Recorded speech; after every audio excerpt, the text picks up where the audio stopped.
to produce factors such as this: stress in both words and sentences, so the words that stand out and the syllables that stand out, I'll come on to in a second.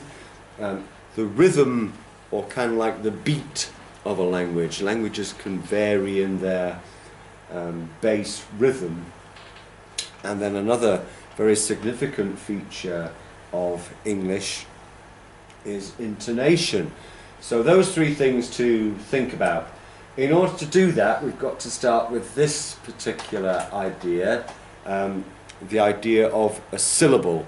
Now, I guess I can trust everybody here to say that you've got an idea of what a syllable is, and you can count how many syllables there are in a word, yeah? And that's really all you need to do in terms of thinking about what this particular bit of the language is. A syllable is essentially like a pulse of air from the lungs, and when we're speaking, we modify that syllable by adding sounds on the top of it. Okay? As we'll see, syllables can be stressed or strong or weak or non-prominent. Just tell me if this next bit is confusing, because it's slightly counterintuitive, but in English anyway, in order to create a syllable, you have to have a vowel sound, okay, like we considered in the first half. And that vowel sound, it acts like, and this is where this is a bit theoretical, which is why I say, tell me if it's confusing, it acts as a kind of central organising principle of the syllable itself. So the vowel sound in a syllable will always occur at the centre of the syllable. Everything else, as we'll see, gets added on around the vowel sound. However, this is where it's slightly perhaps misleading. That centrality contrasts with what happens at the margins of the syllable, what happens at the beginning of it and at the end of it. And that's where we find that other sound that we considered, other sound type, consonant sounds. So the vowel is central, and consonants in English are marginal in the sense that they can come at the beginning or the end of syllables. I'll show you one or two examples and you'll see what I mean. So here's one where we've got beginning, middle and end, as in the word cat. Cat's a single syllable, single word. We've got consonant at the beginning, a vowel in the middle and another consonant at the end. So we've got consonant, vowel, consonant, okay, which fully demonstrates this idea of centrality. You can see the vowel in the middle. However, the reason to say it's slightly counterintuitive is that you only, in fact, for a syllable, you only really need a vowel. Anything else that you add to it is optional. So if you take a word like I, for example, whether I the thing or I the pronoun, that's just a single vowel sound. It's just a centre with no margins, if that makes sense. Okay, there's nothing at the beginning, there's nothing at the end, there's just a vowel. Now there aren't very many words like that in English, but it is possible to have them, which shows you can reduce the syllable right down to that if you have to. Most of the time you've got consonants at the beginning or consonants at the end, or combinations thereof. So if we take a word like tie, we've got a consonant at the beginning, and then a centre, and then no end. Okay.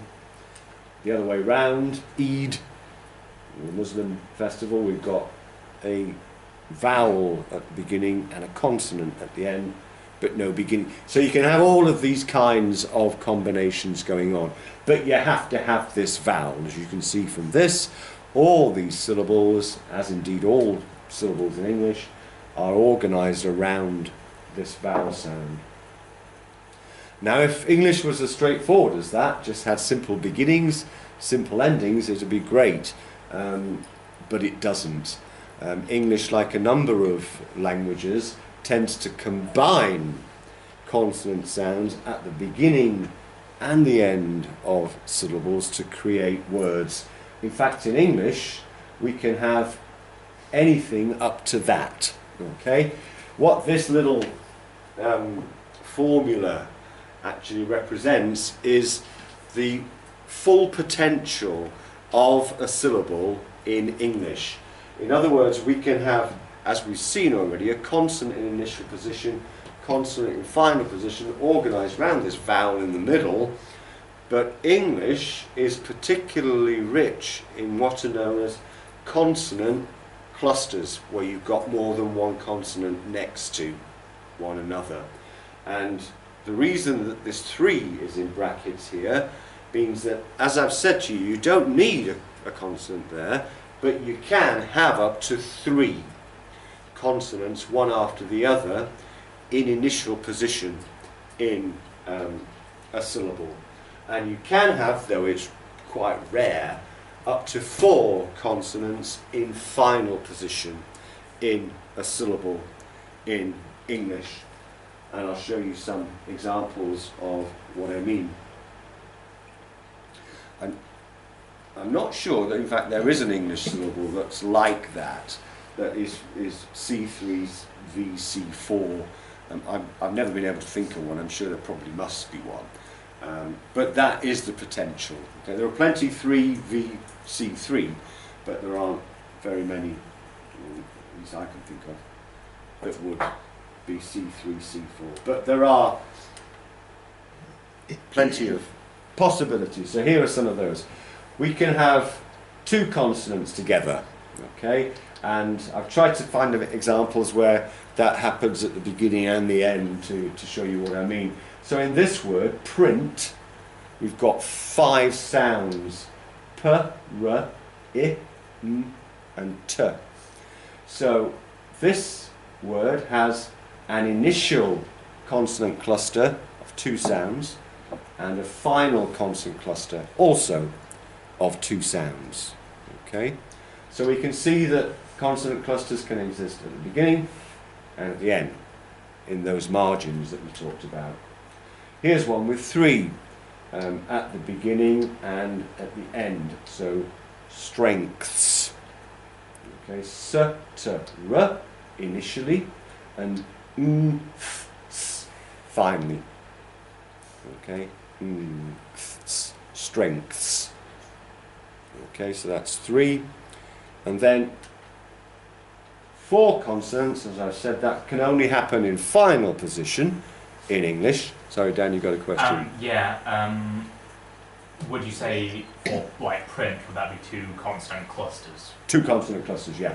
1 initial and 1 final. That's right. So P, R, initial consonant cluster, M, T, final consonant cluster, S, T, R, here is the initial cluster, and M, F, S is the final cluster there. In this word, texts, we've got 4 sounds. And notice here, this is where the alphabet and the sound system start to diverge. That's why I was saying earlier on that the spelling system in English isn't as efficient as it could be, because this gives the impression that, well, there are 3 letters, but there are in fact 4 sounds in that word. This letter in particular, the letter X, very, very frequently in English, is a combination of the sound K and S.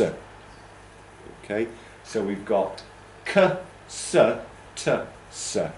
That's why there are 4 sounds there. Okay, so texts, K, S, T, S, like that.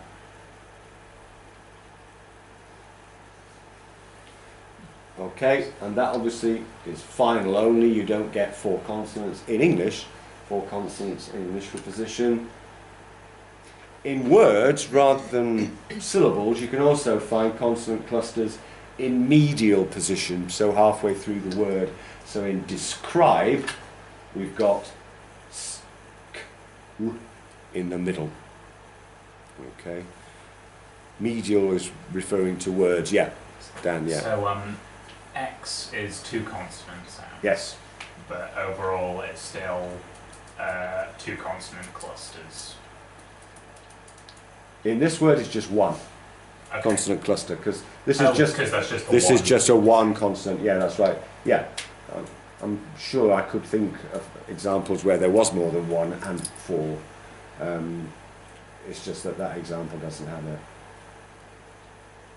Let's just try an awareness raising exercise to bring that home. So I'm going to give you a list of words, and then what I'd like you to do is try to work out where the cluster is and how many consonants are in that cluster. So here's an example. In stop, we've got two. It's these two here, s and t, and they're in initial position in the word. Does that make sense? Mm-hmm. Yeah? Okay, so here are some other words. And what I'd like you to do, as I say, between the two of you and the three of you, work out where the cluster is, how many sounds are in it. Okay.